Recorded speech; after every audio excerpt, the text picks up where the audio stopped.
U.S. President Joe Biden's whirlwind diplomatic tour of Europe might be most remembered by his words about Russian President Vladimir Putin.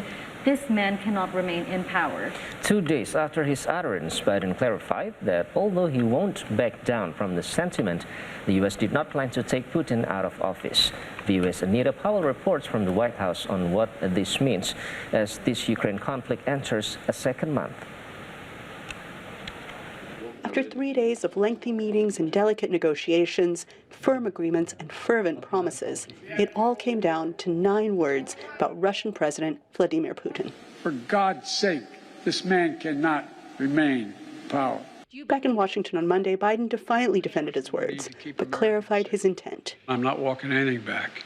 The fact of the matter is I was expressing the moral outrage I felt toward the way Putin is dealing and the actions of this man. Just brutality of half the children in Ukraine. I just come from being with those families.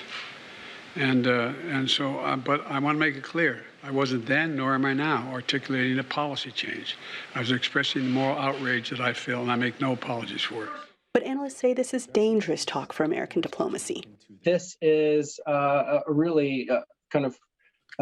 confirming some of the worst suspicions of what the United States really wants in global affairs. I think in terms of the reactions from other countries around the world, certainly the comment was unwelcome. We certainly saw a reaction from other European partners clarifying that the United States should not and cannot be using this kind of escalatory language.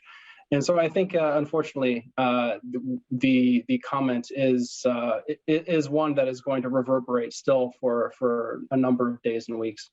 Biden, who said he was moved by Ukrainian refugees he met in Poland, stressed that he was not threatening Putin with regime change. I just was expressing my outrage. He shouldn't remain in power.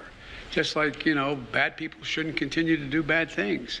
But it doesn't mean we have a fundamental policy to do anything to take Putin down in any way. American Enterprise Institute analyst Leon Aron, a keen follower of the Kremlin, says Putin is likely to shrug off such talk, for now. Putin is a big boy. Remember, he had been called a murderer, and then they smiled at each other and shook hands. So I believe that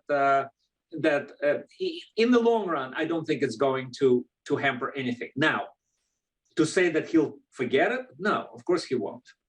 He will not forget it, and he will definitely try to get back at Biden in one way or another, whether rhetorically or in some sort of policy action. But for now, it's not a disaster. Aron says Putin is unlikely to change course in this brutal conflict, now entering its second month. On Monday, Russian state television aired what it said was the inside of a theater destroyed by a Russian bombing on March 16th in the southern city of Mariupol. Civilians sheltering there said they had tied a white flag to the top of the building and painted the word children in large white letters on the ground, visible from the air. Ukrainian officials estimate that about 300 people were killed in that strike. Anita Powell, VOA News, the White House.